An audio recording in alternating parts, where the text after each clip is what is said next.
Welcome to Know Before You Go. Of course, you've been hearing preachings in the midst of this pandemic for several weeks, but I've not been with you for several weeks now.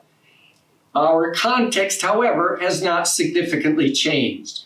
We continue to find ourselves in the midst of this critical time and yet celebrating the Easter season, which is a time for hope, when we are aware of new life, of what risen life in Christ means.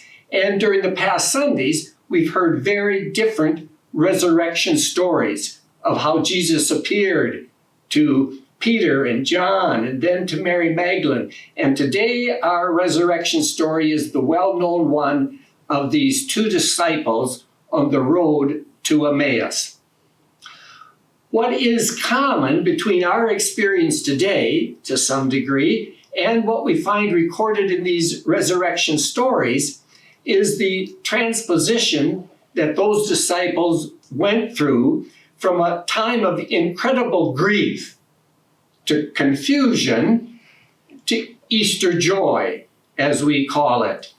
Grief, imagine at the foot of the cross, the awareness that the one in whom they had placed their hopes, their dreams, dead, gone. Confusion.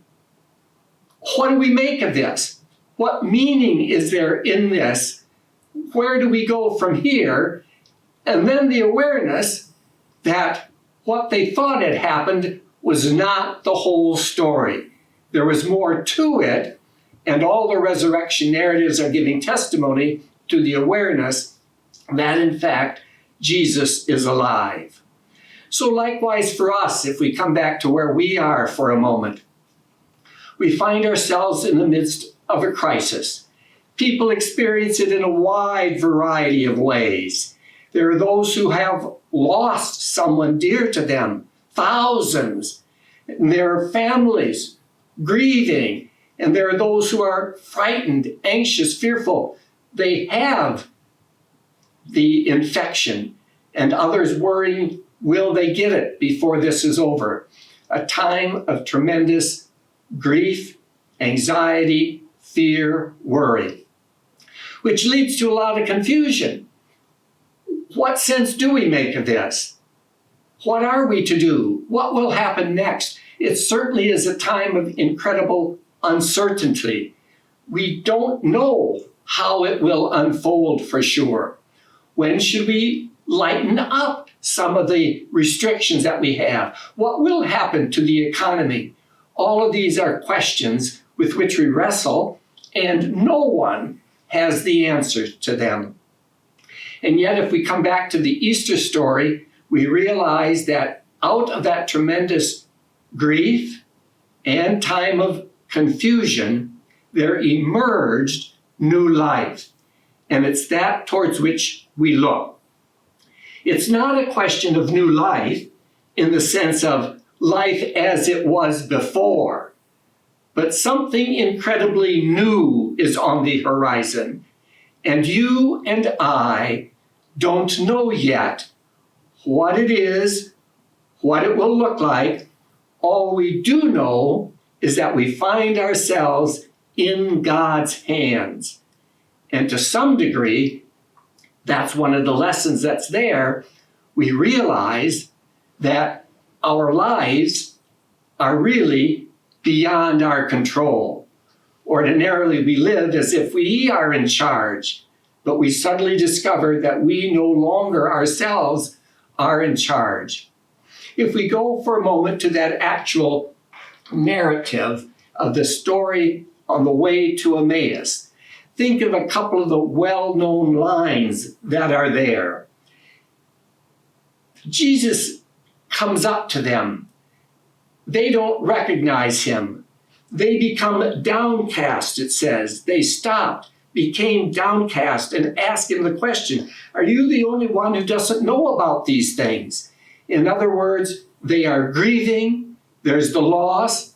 There's the bewilderment, the confusion, because the stories are out there that he's alive. Well, that's unimaginable, incredible. How do we put together the reality of the pain, the loss, with the possibility that maybe this will turn out okay. And so it continues. And what does Jesus do? He guides them to find some wisdom, as is so often the case in the scriptures. He says, was it not necessary that the Christ should suffer? And he interpreted to them the scriptures. And in the end, of course, they talk about how that conversation was burning in their hearts. So likewise, we're given some direction that we too find solace, hope, questions, that we too come back to the scriptures to find in it, how is God speaking to us in the midst of this crisis? Our first reading on this Sunday is from the Acts of the Apostles, as the readings have been during the Easter season. And we see witnesses to the resurrection. Peter, in this particular Sunday, is giving testimony to it. And our second reading is from a letter of Peter. And there's one line there in particular that I just want to emphasize for you, where Peter says to his disciples, now all of those indeed who are aware of the risen Christ, he says, conduct yourselves with reverence during the time of your sojourning. That's what we're going through. It's a time of sojourning. We know where we've come from, what our lives have been. We don't know exactly where we will end up, but we are pilgrims on the way. And that is the story of our lives completely, not only during the time of this pandemic. These disciples were on the way to Emmaus. They had come from Jerusalem and they were going to Emmaus. At the end of the story, they return to Jerusalem. But the Jerusalem to which they return is not exactly the same Jerusalem from which they had gone when they left. Because indeed, they returned there still somewhat confused, but quite aware that they recognized him in the breaking of the bread. They themselves also now knew the truth of what the challenge is. How do we reconstruct our lives in the light of this new awareness? And so we can focus all of our energy, our attention on the sense of loss, bewilderment, anger, grief. But for us as Christians, during the Easter season, our awareness needs to go elsewhere. What does it indeed mean to believe that tomorrow doesn't have to be the same as yesterday, and indeed won't be? That death gives birth to resurrection, and we are called to live new lives in a new way, coming through the pandemic, not just being our old selves, but being new selves.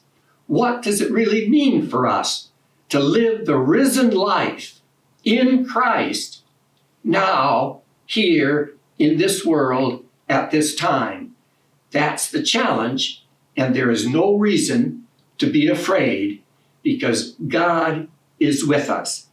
We may not always recognize Jesus at our side, but in fact, Jesus is there helping us to understand the hope that the scriptures provide. Thank you.